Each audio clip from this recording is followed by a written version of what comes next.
In Paducah, history has been made. On this edition of City Profile, we're going to meet the people who made it. Stay with us.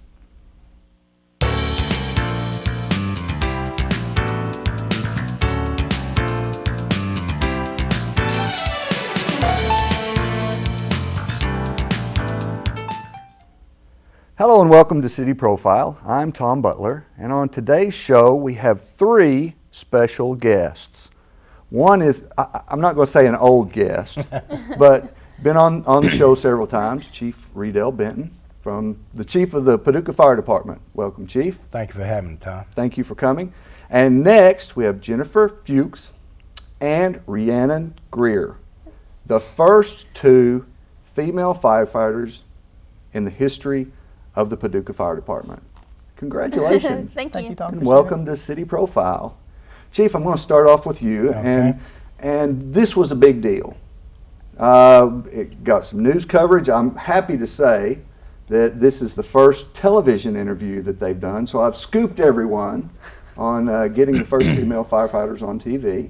But why is this a big deal for the city of Paducah and the fire department? Well, Tom, Paducah Fire Department there for several years was the only department that didn't have female. I mean, we've had secretaries, but we never have had any female firefighters, of course.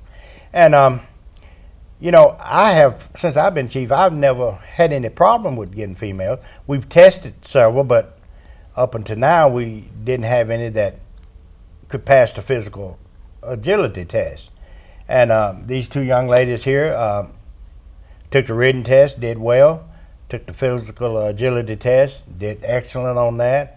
And we were very, very proud to bring them onto the force. And what it does for us, it lets other females, because I know there's females out there that wanted to do this, but were waiting until somebody else did it first.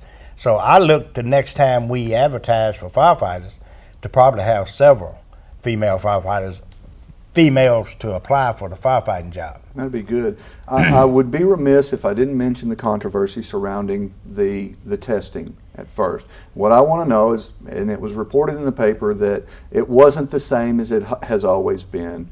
Did these firefighters go through the same things that every firefighter goes through to become one now? Yes. Now, what happened, as we know, everything changes. In the past, we would put turnout gear, firefighters' coats on the candidates. Well, the problem is it's hard to have coats, helmets that would fit everybody. And if you had one on that was oversized, that affected the way you did the test. So what we checked with the state and found out the state had used a vest that was equivalent to the weight of turnout gear, and a helmet that you could adjust to whatever size head the individual had. And so we went that route because what we were really looking for is make sure everybody had a fair and equal chance. Right. As long as you were carrying the same amount of weight. How much weight is in, you call it turnout gear? 45 So it's significant. pounds. Yeah. Mm-hmm. It's pretty heavy stuff that you wear. The vest we wore was actually a 50-pound weight vest. Wow. And so you had to perform all of these physical tests With that on. Correct. Yeah. Right. So Men it's and women. So it's just like strapping 50 pounds on. And, Exactly. Ooh, that seems like a lot of weight. And by doing it that way, you could fit it up to you, and then as you go through the different stations, you could actually do it and not be hindered by a coat that was too big or too small. So we just felt that was the most fairest way to do it. But it was different. But, nothing stays the same. Do you feel like that it was, and I'll just throw it open to both of you, that the testing was fair? Because what I care about is that you are able to get me out of a fire if I need to. And I weigh, well, I don't want to say exactly what I weigh, close to 200 pounds. And if I were incapacitated, could you get me out? Yes, most definitely. Right. We could do it. And so that's what I need to know. The training and the things that they have to go through, as long as it trains them to save people's lives, that's really what I care about. Right. We've actually had training exercises where amongst the new recruits and the training officer where we've actually drug each other around a couple of times too, just to make sure that it just wouldn't be that one time at the physical agility test that we would be able to do we've that. Done it, more than once. We've drug each other around numerous times, so. And plus some. There's actually a safety and rescue course that we took about almost a month ago where Rhiannon and I both carried Verone, one of our fellow recruits, up one flight of steps and then a landing, then another flight. Wow. So they teach you techniques to get you out of there safer, and we're fully capable of that. I think we've there's numerous ways to get someone out of the building besides just throwing them over your shoulder and running out of the building. Right. So, I mean, There's we're all safer ways than trained in doing those techniques. So. Okay. Well, how come it's important to hire females in the fire department, Chief? Well, my answer to that is why not? In other words, all I'm concerned about as chief is whoever we hire, whether they male or female, that they be able to do the job. And these two young ladies here, I would have hired them regardless. I mean, they did what it took to get hired. We didn't do anything to enhance their chances. And once they went through everything that the men went through, why not? Why not? All right, Jennifer, why'd you want to be a firefighter? I was a volunteer in Pennsylvania, where I'm originally from, for 3 years, and it's just something you always see on TV or something that, you hear, I want to be a firefighter. It's the whole drama of the job, I guess, the adrenaline rush, and then the relationships that you make at work with your fellow coworkers and everything. It's just all around. It's a great experience. I wouldn't change it for the world. When did you first think that, okay, this is what I want to do? Probably a long time ago. I mean, I never thought that'd actually be something that would ever cross my path that I'd actually have the chance to even do. So when the whole process started, and I think after I passed the written test and got the results, I was like, all right, yeah, that's good. I might actually pull this off. Then the physical test came, and we went to that practice, and I think you and I talked about it for a while that day. What if we actually do this? So I mean, it's still a little surreal for me. I'm still having.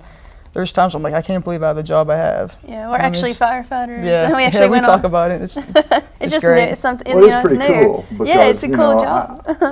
When you're young, probably out of the list of 10 jobs that kids want to have, at least for guys, and I don't know about for girls, but firefighter was one of them. It was in my top 3 when I was younger. Everybody wants to be a firefighter when you grow up. Yeah, so you are. What's your background, and why did you want to be a firefighter? Well, of course, everybody wants to be a firefighter when you grow up, but I don't know. I went to school, and I started in the nursing field, so I'm a registered nurse now, and I got into that, and the medical part of it, it's great and everything, but kind of, I'm more of an outside person and getting more hands-on out in the field, and I knew firefighting would be more into that area where I wanted to go and more physical, and so I went for it. Well, a nurse, huh? Mm-hmm. That seems like a real complimentary career or job to have before you become a firefighter. It doesn't hurt. Yeah, because I mean, if you come and I can't get up, I'd sure like for you to be able to know what's wrong or to help fix me. Exactly. I think the majority of our calls are medical calls. So right? Really? Right. Yeah. Definitely. So this was you wanted to when you were young. Or younger, but I went through because there weren't women back then, and you didn't hear of them hiring women or anything. So I just went on to nursing school, just like go through college, get your education, and I was like, I'm gonna try for it because the job came out in the paper, went for it, and here I am. And so tell me about, and either one of you can answer, because I know that occasionally we hire new firefighters and we're always looking for the most qualified candidates, whether male or female. Tell me about what you go through. I know there's a written test, and then the big deal has been the physical test. So tell me a bit about those two things. It was probably like a 2.5, 3 month process total. Yeah, it's a long process. It's drawn out, definitely. Yeah. You apply, jump in if I'm wrong. So no, go ahead. You too, Chief. Turn your written application in, and they tell you when the written test date and time is. Mm-hmm. So you go and you take that, and it's about an hour. I can't remember how long we were there. Probably longer than that. It was so long ago. Yeah. It's a pretty lengthy written test. You have to score at least, I can't remember what it was, a 70, right? It was a 70. And then once you do that, then they will let you know when the physical agility test is. Now we had one practice day, a Saturday. We practiced and went through all the physical tests and all that. Yeah, just to get you oriented on Right. what skills you're Yeah. actually, because if you've never been a firefighter, you wouldn't know if you read. Yeah, I had no idea what to draw up expect. a ladder. You know, some people are like, Well, "What's that?" don't tell me specific questions because we don't want to cheat or anything. But Yeah. what types of questions were on the written test? There's mechanical questions, pulleys and gears, and which one do you turn to get the rest of the system to turn. And there's in the book they gave you, there were some fire inspection charts that you had to memorize, and there were questions about those on the test.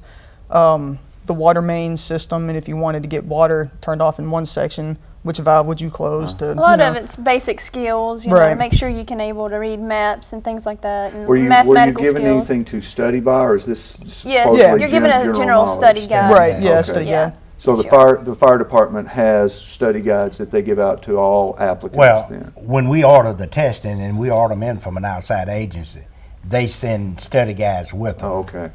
So when you come in to get your application, we also hand you a study guide. It don't give you the questions, Right. but it gives you Yeah, a compatible. general overview of So it, kind of. Rhiannon, did it prepare you Yeah, well it enough? prepares think? you, but you know, it kind of depends on your background, whether you Right. need, how hard you need to study that guide or not. You know, Okay. Well, now let's talk about the physical test because that's the one that seems to get The biggie. the, Right. biggie, Yeah. the most attention, and it's hard for everybody. I mean, first of all, we're wearing a 50-pound vest, and then what do you have to do? Let me say this, Tom, Okay. before about, let me see, 5-6 years ago, we didn't used to have a practice. Like if we was going to give the physical test this Monday, you just show up Monday. But my boss, Mr. Zomar, one day come to me and said, Chief, why don't we have a practice? Like if you're going to do it Monday, have a practice on a Saturday. And we don't make it mandatory because some people can't get off Right, from work right. Saturday and Monday. But if you want to, we will have the course set up that you're going to have to do Monday. And you come over there and we will take you through each step, show you the proper way to do certain things. And we found out that that's, here again, the reason we do that, people go through things on the fire department's test that you've never Right. heard of Right. before. I mean, I can understand that. When you first go through some of the things that you have Right. to do on that agility test, if you've never done it before, that could Exactly. be really Right. unnerving. And, Like the first thing we have you do is to climb about a 75-foot 75-foot. ladder, extend it out in the air. Ooh, Now, of course, the first thing, what that's for is see if you're scared of heights. If you're scared of heights, then you need to get you another profession. You don't need to be in the fire department. And now this time it didn't weed out anybody, but normally that weeds out 2 or 3. I mean, if you can't climb that, because we've got a ladder that's 110 feet, but if you can't go up 75 feet, then some people are scared of heights and don't really know it, Right. because about the highest you've been is clean your gutters out. yeah. But we got to find out, can you climb 60, 70 feet in there? Yeah, it's good to know that Right. first. Right. Yeah, it is. So what else as far as the physical training? well, the whole was- thing's timed, so Yeah, you like have the ladder 6 thing's min- timed yeah, separate, the 3 75 minutes. foot, and then after that you have your vest on the whole time. You got your gear on, and it just goes through a different. It's kind of like an obstacle course, I guess you could say, and it's just different firefighter skills that you would perform on the job. And that was what, a 6-minute? Yeah. 6 minute It's time 6 limit? minutes to do the course. Right. 3 minutes to go up the ladder and down. Okay. And so when you get through that, do you know immediately that you have passed? Or Yeah, you But can yeah, ask, because you're getting timed. right. or You can ask. proctored You can there, ask for so. your time throughout the. okay. Yeah. So, Yes. but So they'll tell you at the you've end. already, at this point, you've already passed the written test because you don't go any further if you can't pass the written test. Right.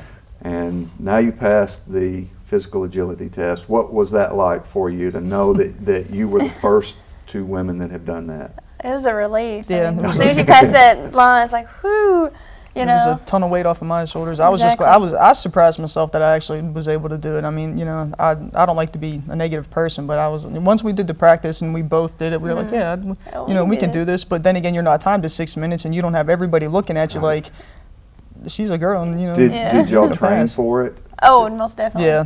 I started you going got to be to- in shape, and you got to train Yeah. for this. It's not just walk off the street and go and do it. 'Cause Right. not Yeah, I anybody never can will. do all these skills. Right. And So- see, the It'll wear last you thing out. you do is to drag the dummy. That's the last thing. And Right. by that time, if you're not in good shape, as Rhiannon said, Yeah. you're pretty well spent by that time. And a lot of people, when it gets to the part to drag the dummy, they don't have anything left. How far do you have to drag it? 100 feet, And it weighs. about 140 pounds. That's a long way. It's a long way. Yeah. really is. It I doesn't bet sound like it- a lot, but it is. You I know? bet it does When seem you're after like you're a wore lot. out, you know. Right. it's- But Get there ya. again, there's a technique to doing that. Sure. Yes. I mean, you know, as Rhiannon said a while ago, you know, getting people out of the house, we know how to pick a person up and to do it. It's a proper way to do it. Sure.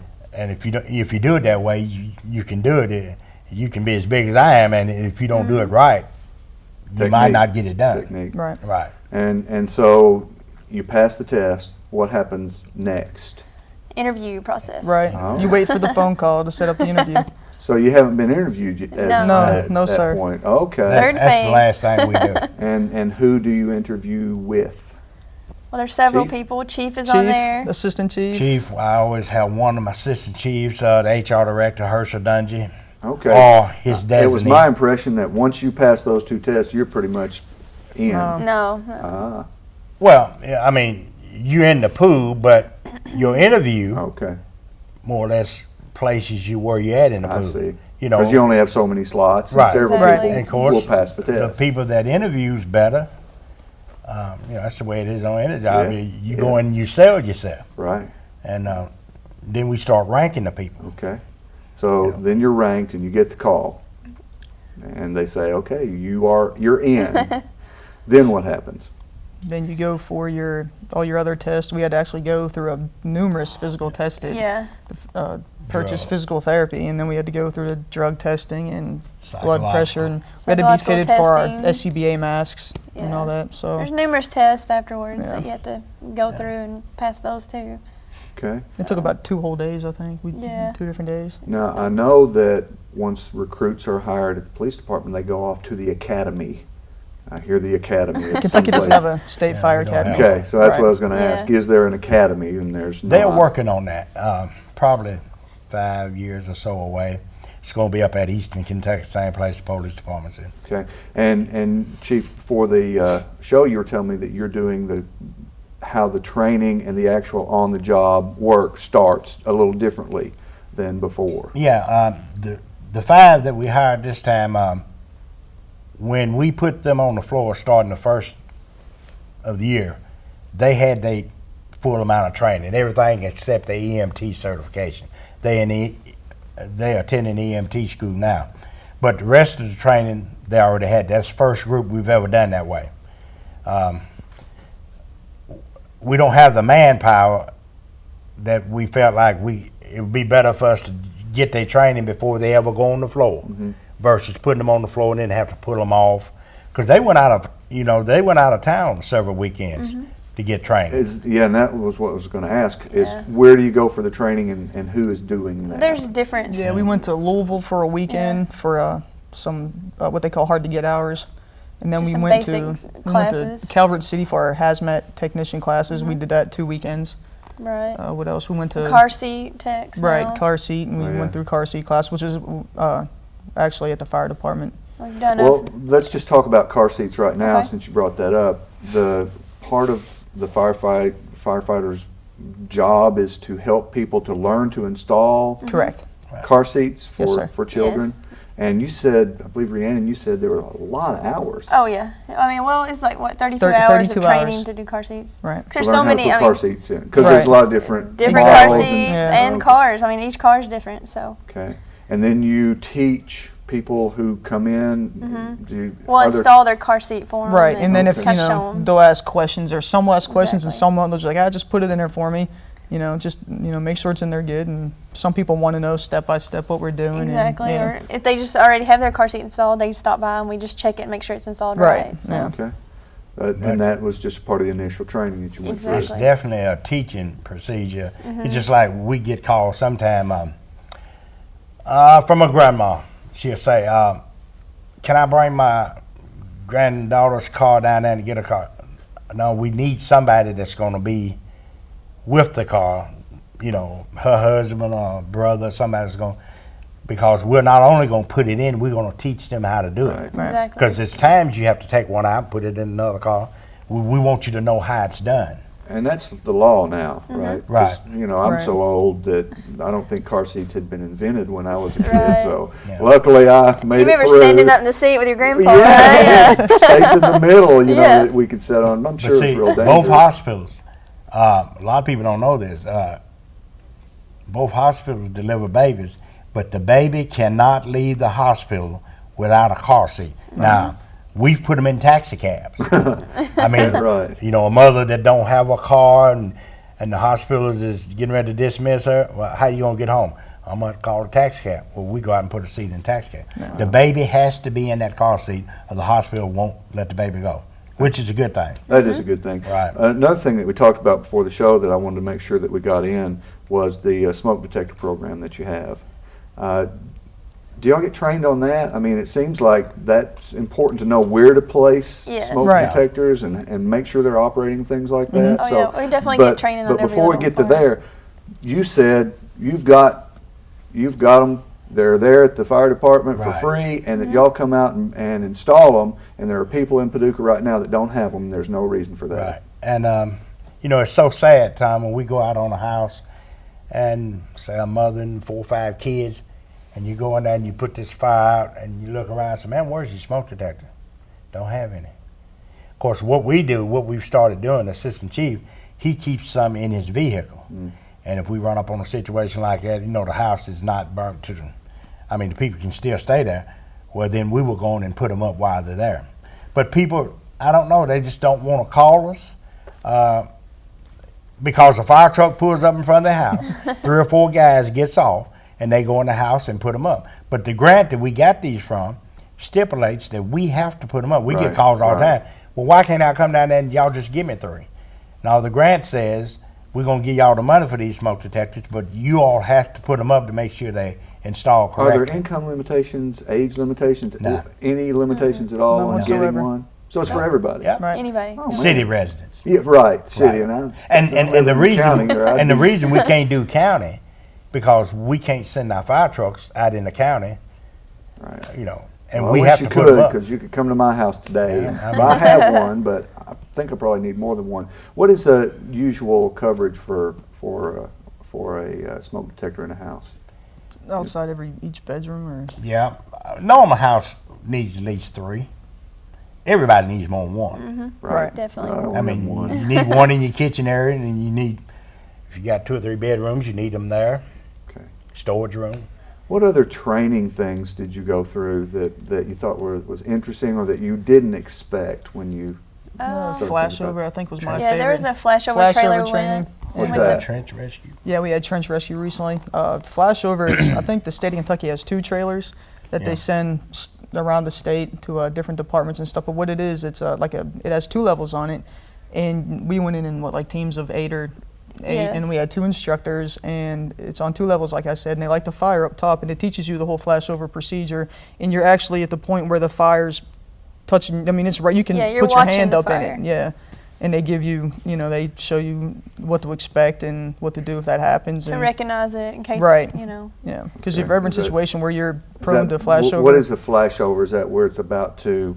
Explode. Right, and exactly. everything Yeah, it's like the is chemical ignited. reaction, Heat the and heated gases. oxygen. Right. And you need to get out before that happens. Yeah, the likelihood of I survival need to on get out way flashover. before Yeah, that happens, exactly. Likelihood of survival on flashover, even with our bunker gear, is unlikely.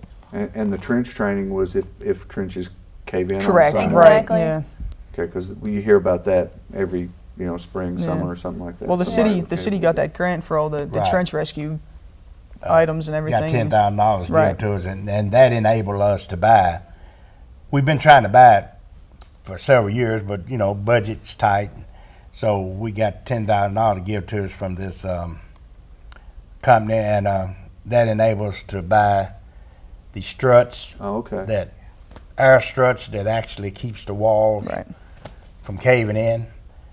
So, in our business, Tom, as you probably know, we get called first on everything.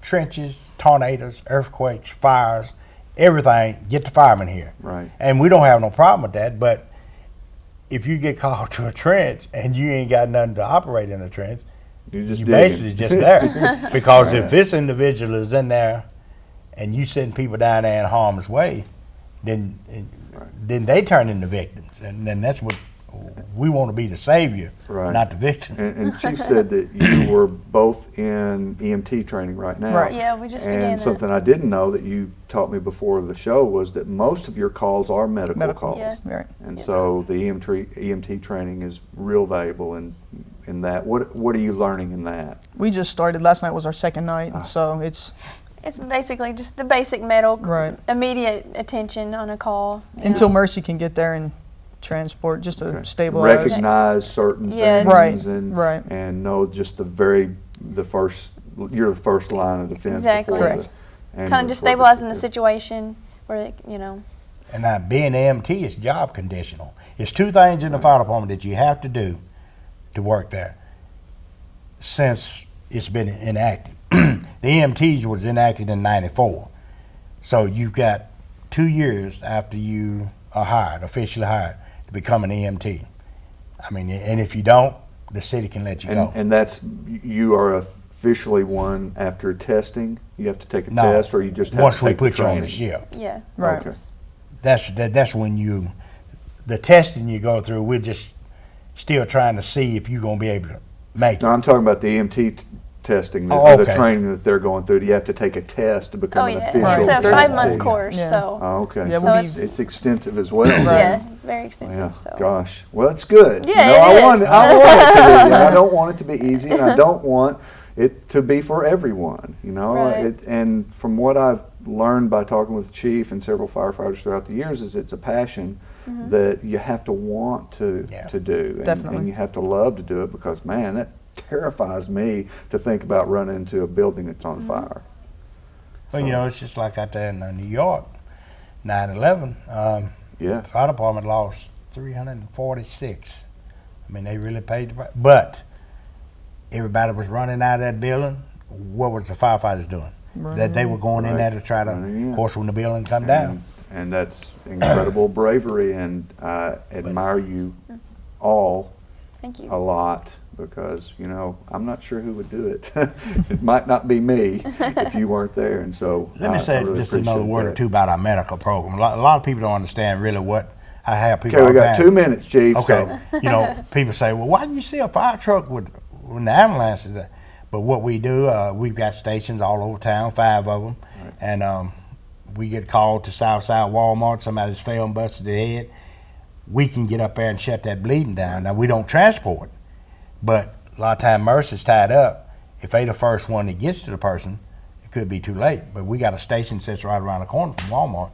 We're going to be there administering first aid, and when Mercy gets there, then they're ready to go to the hospital. In our last minute, just want to know, how are the guys at the firehouse dealing with you? Great. Oh, they're Yeah. they're great. no problems whatsoever. Exactly. Everybody's been cooperative. Help. You know, they're there for us. So it's a team, and they understand that. It really is. And on our next program, one of our next programs, going to have, I think you have 3 new firefighters that have Right, we hired 5. recently been hired, and so we're going to get them on and, Our other halves. and talk to them about similar things. But that's it today. We have been talking with Jennifer Fuchs, Rhiannon Greer, and Chief Redell Benton of the Paducah Fire Department. Thank you for being with us, and thank you for watching. It's my pleasure, Chief. Thank you for watching City Profile. Join us again next time. I'm Tom Butler.